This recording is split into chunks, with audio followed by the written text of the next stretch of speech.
Le Mali rompt ses relations diplomatiques avec l'Ukraine. Bamako accuse Kiev d'avoir aidé et soutenu des djihadistes lors d'une attaque contre les forces de défense et de sécurité maliennes et le groupe paramilitaire russe Wagner. Comment comprendre la présence ukrainienne dans le Sahel et quel impact géopolitique de cette rupture des relations diplomatiques entre Bamako et Kiev? Nous en parlons en première et deuxième partie de cette autre édition de l'After News. Mesdames, Messieurs, bienvenue.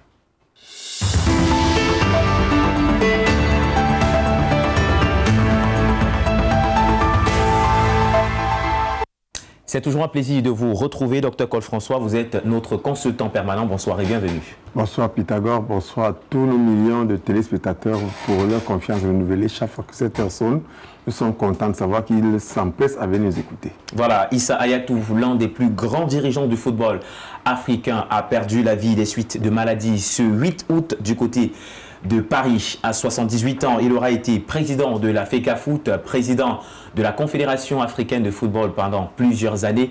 Il aura également été président intérimaire de la FIFA, Fédération internationale de football association. Dr Cole François, c'est une grosse perte pour la communauté footballistique africaine et même celle mondiale. Et nous commençons par nous incliner devant la mémoire de cet illustre homme, ce grand Camerounais, ce compatriote. Vous savez, nous, dans notre temps d'enfance, nous avons grandi en sachant que la CAF était dirigée par un Camerounais du nom de Issa Hayatou. Ce qui avait même sémé la confusion dans nos jeunes esprits de gamins à l'époque quand le premier ministre, je crois, il avait son frère qui a été nommé premier ministre dans les années 92, après, n'est-ce pas, les années de Braise, et cela avait sémé la confusion parce qu'on ne connaissait pas, nous étant tout petits, on ne savait pas très bien qui était qui à ce moment. Et après, il y a Ali Mayatou, qui lui est devenu ministre, enfin secrétaire d'État au ministère de la Santé. Et donc, c'est comme ça que, quand on parlait d'Issa Hayatou, on parlait de Ali Mayatou. Malheureusement, Ali Mayatou, secrétaire d'État au ministère de la Santé publique, aussi a décidé il y a 1 ou 2 ans. Voilà donc son frère qui le suit aujourd'hui. Mais ce qu'on retient de cet homme, c'est qu'il a été le père du football moderne en Afrique. Un homme de pointe qui avait des positions extrêmement intransigeantes lorsque les intérêts du football et du continent africain tout entier étaient mis en jeu. Il ne lésinait sur aucun moyen pour défendre la cause de l'Afrique, du football africain. Si pendant longtemps on est resté, n'est-ce pas, dans le format qui voulait que la CAN, la Coupe d'Afrique des Nations, se joue entre janvier et février chaque année paire, c'est aussi parce qu'il avait voulu, à un moment donné, il a eu des lourds combats entre lui et la FIFA, entre lui et l'UEFA, qui aurait voulu déporter, n'est-ce pas, ce délai-là, alors cette période-là, à celle de juin et juillet. Or, nous savons tous que la plupart des pays africains, surtout du sud du Sahara, n'est-ce pas, j'y arrive, sont généralement en période de forte pluviométrie. Les pays subsahariens, voilà, sont en période de forte pluviométrie, ce qui gâcherait, n'est-ce pas, la fête du football africain. Il est donc resté intransigeant sur cela, et on sait que c'est grâce à lui que la Confédération africaine peut se targuer aujourd'hui d'avoir l'un des meilleurs, sinon peut-être le plus grand et le plus beau siège, n'est-ce pas, d'une confédération. Encore que cela soit installé en Afrique, vous savez que quand il devient président de la CAF, ayant été longtemps président de la FECAFOOT, il arrive en Égypte et retrouve les sièges dans un immeuble en location. C'est grâce à lui qu'il a donc pu mener des investissements et des partenariats. Je ne vais pas citer le nom de la grosse firme multinationale avec laquelle il signe, n'est-ce pas, le dernier contrat le plus juteux même de l'histoire de la CAF, juste avant son élection. Les uns pensent même qu'il avait la signature de ce contrat, cette belle réalisation l'avait endormi, au point de croire que ses compères africains remarqueraient ce travail de choix qu'il aura battu et le reconduirait. Malheureusement, il va être remplacé par, je crois, Ahmed Ahmad, qui, lors de sa prise de parole, ne prononcera pas une seule fois le nom d'Issa Hayatou. Ce qui était très regrettable de voir les fils d'un même continent se livrer à ce genre, n'est-ce pas, de lutte. Aujourd'hui, il a tiré sa révérence. Nous croyons que ces œuvres resteront parlées pour lui et pour sa mémoire. Et justement, Dr Cole François, triste, on va le dire, mais on gardera beaucoup de beaux souvenirs de ce grand homme qui était Issa Hayatou. Condoléances bien sûr au peuple camerounais et condoléances au continent africain. Le Mali a rompu les relations diplomatiques avec l'Ukraine. C'était le 5 août dernier. Kiev est accusé par Bamako d'être impliqué dans une défaite de l'armée malienne et du groupe paramilitaire russe Wagner face aux djihadistes. C'était en fin du mois de juillet dernier. Alors, Dr Cole-François, avant de parler justement de la présence ukrainienne dans le Sahel, je vous propose de prendre ce reportage de notre réalisation et on se retrouve juste après. En Afrique, le Sahel est devenu un nouveau terrain d'affrontement entre la Russie et l'Ukraine. On se rappelle qu'il y a quelque temps, le Mali s'est allié à Wagner pour combattre le djihadisme dans le nord du pays. Alors que la présence du groupe paramilitaire russe était d'une aide capitale pour la sécurité dans ce pays du Sahel, tout va basculer en fin du mois de juillet dernier. En effet, l'armée malienne et le groupe Wagner avaient reconnu des pertes importantes dans un affrontement face aux séparatistes à Tinzaouaten, à la frontière algérienne, dans l'extrême nord-est du Mali. Alors que plusieurs analystes s'accordent à dire que c'est la plus lourde défaite du groupe russe dans une intervention en Afrique, Bamako accuse Kiev dans un communiqué d'avoir soutenu et aidé dans cette attaque lâche, traître et barbare de groupes armés terroristes ayant entraîné la mort d'éléments des forces de défense et de sécurité maliennes. Cette décision du gouvernement de transition du Mali fait suite aux déclarations de Andriy Youssov, porte-parole de l'agence ukrainienne de renseignement militaire, et de l'ambassadeur de l'Ukraine au Sénégal, Yuri Pivovarov, qui ne cachent pas leur soutien au terrorisme dans le Sahel. Ces affirmations d'une extrême gravité, n'ayant fait l'objet d'aucun démenti ni d'une condamnation de la part des autorités ukrainiennes, montrent un clair soutien officiel du gouvernement ukrainien au terrorisme en Afrique, au Sahel et plus précisément au Mali. Après un examen minutieux de la situation, le gouvernement de transition de la République du Mali souligne que les actes posés par les autorités ukrainiennes violent la souveraineté du Mali, dépassent le cadre de l'ingérence étrangère, déjà condamnable en soi, et constituent une agression caractérisée du Mali et un soutien au terrorisme international, en violation flagrante du droit international, y compris de la Charte des Nations Unies. Il faut dire qu'avant l'intervention de Wagner au Mali, il y avait l'opération Barkhane menée par la France qui n'avait pas donné de résultats probants selon les autorités maliennes. Alors que le groupe paramilitaire russe fait ses preuves sur le sol malien, l'on est tenté de se demander si l'Ukraine, dans son soutien supposé au terrorisme, ne jette pas le pavé dans la mare des relations qu'entretiennent Wagner et Bamako. Quoi qu'il en soit, le gouvernement de transition du Mali, qui surfait autrefois sur les vagues de la neutralité dans le conflit russo-ukrainien, prend aujourd'hui fermement position pour la Russie. Le gouvernement de transition de la République du Mali condamne fermement une agression ukrainienne et dénonce cette hostilité des autorités ukrainiennes à rebours de la position de neutralité observée par le Mali, qui a toujours appelé à un règlement pacifique de la crise opposant la Fédération de Russie à l'Ukraine. En outre, le gouvernement de transition de la République du Mali adhère totalement au diagnostic établi par la Fédération de Russie, qui a pourtant mis en garde le monde depuis des années sur la nature néo-nazie et scélérate des autorités ukrainiennes, aujourd'hui alliées du terrorisme international. Le gouvernement de transition du Mali dit voir également cette implication de l'Ukraine dans le terrorisme au Sahel comme un coup monté de toutes pièces par certaines puissances étrangères pour freiner les États du Sahel dans la dynamique enclenchée à travers la Confédération de l'Alliance des États du Sahel.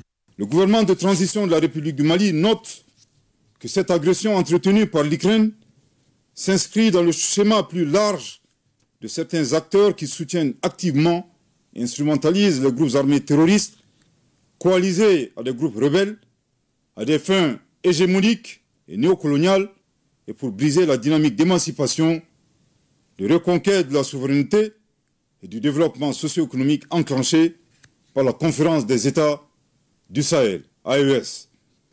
Les actes d'agression, loin d'atteindre leur objectif, renforcent au contraire l'engagement et la détermination du Burkina Faso, de la République du Mali et de la République du Niger, dans le cadre de la Confédération des États du Sahel, AES, à poursuivre avec plus de vigueur leur marche résolue vers le raffermissement de la souveraineté et la prise en main de leur destin. Le Mali reste donc debout malgré tout et poursuit sereinement ses ambitions. Voilà, merci à la réalisation pour cet élément. Dr Cole-François, directement avec vous, que fait l'Ukraine dans le Sahel en général et au Mali en particulier? J'esquisse ce petit sourire parce que il fallait très bien s'attendre à ce genre de réaction de la part des infortunés européens qui ont été déguerpis, chassés, tels des malpropres au sein du Sahel et qui le seront bientôt dans d'autres pays, que ce soit au Sahel ou que ce soit en Afrique centrale, en Afrique australe ou que sais-je encore. En fait, il aurait été naïf dès le départ de croire que l'Ukraine combattrait aux côtés des FAMA, des forces armées maliennes, pour lutter contre le terrorisme. Encore que arborer les effigies d'un État ou alors d'une armée ne vous confère pas totalement l'appartenance à cet État ou à cette armée. Ce que je voudrais dire est simple. Quand vous étudiez la situation actuelle en Ukraine, vous vous rendez compte que c'est ainsi que les guerres ont eu à commencer dans ce monde. Une action semblant être isolée se produit dans un coin du monde et les combats se déportent dans un autre coin du monde et là, alliant les uns contre les autres en fédération, en alliés et ainsi de suite. Comment peut-on comprendre la présence de l'Ukraine au niveau, n'est-ce pas, du Mali? C'est simple. L'Ukraine, c'est le cheval de Troie aux puissances occidentales qui, de façon ouverte, de façon sûre et connue, ne peuvent plus venir s'installer au niveau du Sahel, ni sous le couvert d'une organisation internationale, ni sous leur nom propre. Qu'est-ce que je veux dire en fait? On a vu qu'au-delà de l'OTAN, au-delà de l'Union européenne, je voulais dire, les États européens tels que l'Allemagne, la Belgique, la France avaient signé des conventions individuelles d'État à État, des conventions bilatérales avec les pays comme le Mali. Oui. Soit disant qu'ils venaient faire quoi? Qu'ils venaient combattre le terrorisme aux côtés du Mali. Je crois que c'est dans cette mouvance que l'Ukraine se retrouve au Sahel. Sauf qu'avec le développement de la guerre en Ukraine de 2014 et 2022, les objectifs qui, même si au départ on pouvait leur accorder les intentions d'accréditation, de valeur ou de crédit, ne pouvaient plus rester intacts. Pourquoi? Simplement parce qu'au côté du Mali, au côté de l'AES en général, on a un allié de poids qui est la Russie. Est-ce qu'on peut donc comprendre qu'au niveau de l'Asie ou du continent eurasique, que la Russie soit opposée à l'Ukraine, l'Ukraine soutenue par l'OTAN et par l'ensemble des pays européens, que ces deux États viennent combattre au Mali, l'un à côté de l'autre contre le djihadisme, il faut être naïf. On l'a dit et répété, il a été démontré. D'ailleurs, quand les Ukrainiens le disent haut et fort aujourd'hui, nous l'avions déjà dit ici, les Européens n'ont jamais été au niveau de l'Afrique, quel que soit le pays que vous prendrez. Les Européens n'ont jamais été en Afrique pour aider les États africains à lutter pour leur souveraineté nationale ou contre les attaques extérieures.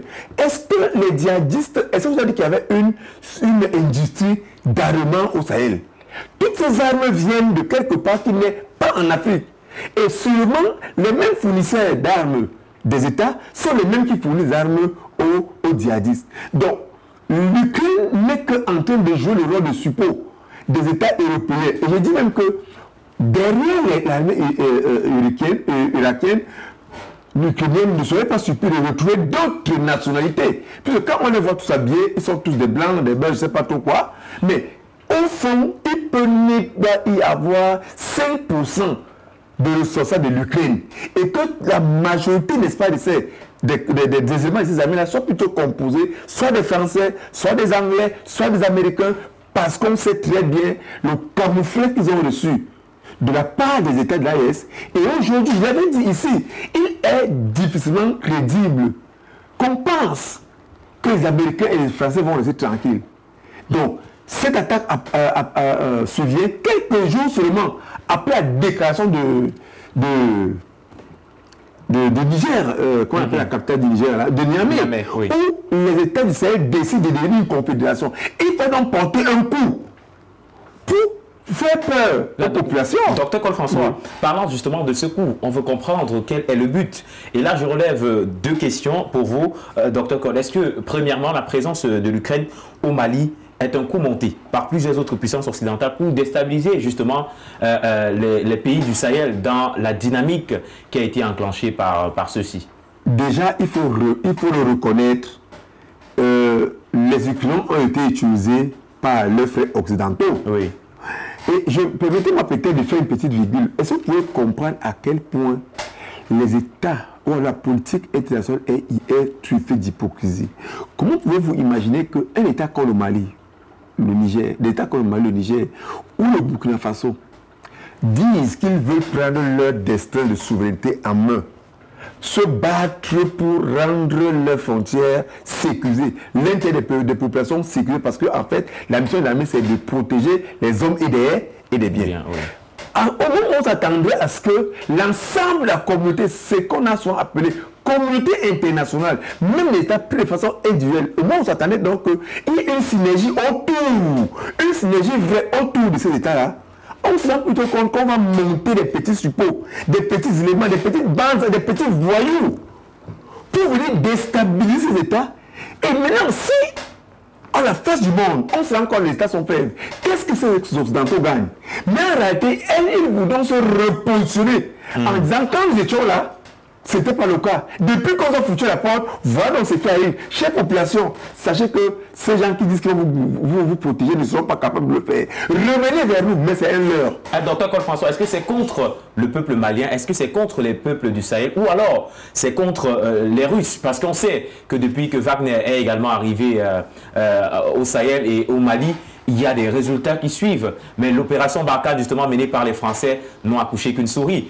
Est-ce que, justement, les actes posés par l'Ukraine sont contre les peuples du Sahel ou alors contre la Russie? C'est un coup à triple impact. Vous voyez, la Russie s'est positionnée comme un allié indéfectible, inconditionnel et non mal intentionné vis-à-vis des États du Sahel. Oui. Elle dit, je viens vous porter main forte. On a vu la livraison, n'est-ce pas, des armes lourdes au niveau du Burkina Faso et tout ce que vous pouvez imaginer au sein du Sahel. Vous savez qu'on ne peut jamais tout présenter au niveau, n'est-ce pas, des médias. Donc nous ne sommes pas citer tous ces éléments de guerre, tous ces éléments de guerre qui ont été livrés à ces États. Mais la Russie a fait écho. D'ailleurs, après les attaques, on a bien suivi qu'il y a les champs téléphoniques. Donc, on a eu des champs téléphoniques qu'il y a eu entre Sergei Lavrov, le ministère russe des Affaires étrangères, et son homologue malien, oui, où les deux ont réaffirmé leur attachement aux idéaux qui voudraient que le Mali et ses autres États frères soient protégés. Donc, quand ce genre de coup est monté, en fait, le message subliminal qui passe, c'est dit, vous voyez, malgré ce puissant qui dit être à vos côtés, oui, les terroristes ont réussi à porter un coup, non seulement aux soldats maliens, mais aussi à leurs partenaires. Donc le premier impact, c'est au niveau du partenariat russe. Le deuxième, justement, c'est au niveau du moral des populations qui commencent déjà à croire, mais je pense que le moral est tellement fort qu'ils ne parviendraient pas à être démontés ou à être découragés. Mais l'impact aurait été que la population prenne peur. Et qui se dit, ah, nous croyons que nos dirigeants étaient prêts à nous protéger, mais voilà ce qui leur arrive. Troisièmement, au niveau des dirigeants eux-mêmes. Vous savez que pas plus que 2 ou 3 jours en avant, des 2-3 jours passés, il y a eu une tentative, n'est-ce pas, de coup d'État au niveau du Burkina Faso, qui a été démantelé et les auteurs ont été tous ramassés et mis là où ils devraient en principe ne jamais avoir manqué. Tout cela pour démontrer que quoi? Pour démontrer que l'Ukraine a servi de cheval de Troie au terrorisme. Mais cette fois-ci, elle n'a pas été capable de se masquer le visage, comme la France l'a fait pendant longtemps, comme les Américains l'ont fait pendant longtemps. Et je vais profiter de ce sujet pour dire une chose. Les chefs d'État du Sahel, ceux de la Confédération du Sahel, doivent mettre beaucoup de moyens en place pour que, quoi que les Américains et les Européens soient en train de partir, mais il faut les moyens technologiques pour démanteler tous les radars, toutes les bornes géodésiques qui auront été implantées ou laissées par ces puissances internationales qui pourraient continuer à nuire à ces États, même étant hors de leurs frontières.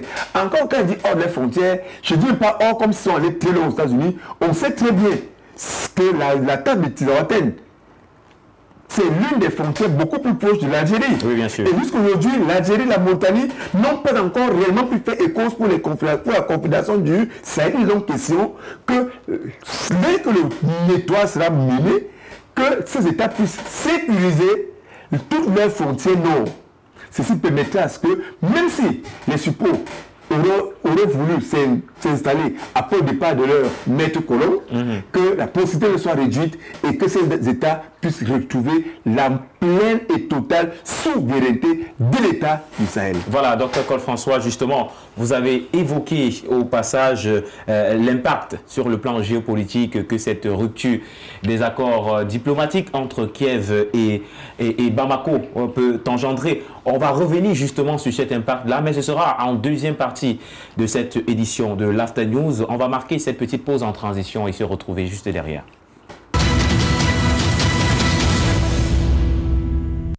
De retour sur ce plateau, mesdames, messieurs, c'est la deuxième partie de l'After News. Dr Cole-François, dites-nous, de votre point de vue, quel peut être l'impact de cette décision par les autorités maliennes sur la géopolitique mondiale? Parce que, je le disais tout à l'heure, la France a été chassée du Sahel, les États-Unis ont été chassés également, et maintenant c'est le tour de l'Ukraine. Quelles peuvent être les représailles sur le plan géopolitique? Bien, peut-être plantons un petit décor. Actuellement, au niveau de l'Ukraine, il serait naïf de penser que l'Ukraine est seule en train de combattre contre la Russie. Il serait naïf de le croire. Oui. D'ailleurs, ils ne sont pas cachés lorsque les Américains ont voté les grands budgets. Les Allemands ont proposé d'envoyer les armes. Les Anglais ont proposé d'envoyer des hommes. La France a décidé d'envoyer beaucoup d'argent, beaucoup d'hommes et beaucoup de matériel militaire. Ils ont voulu créer une guerre mondiale au niveau de l'Ukraine. En fait, qui ne disait pas son nom, contre la Russie.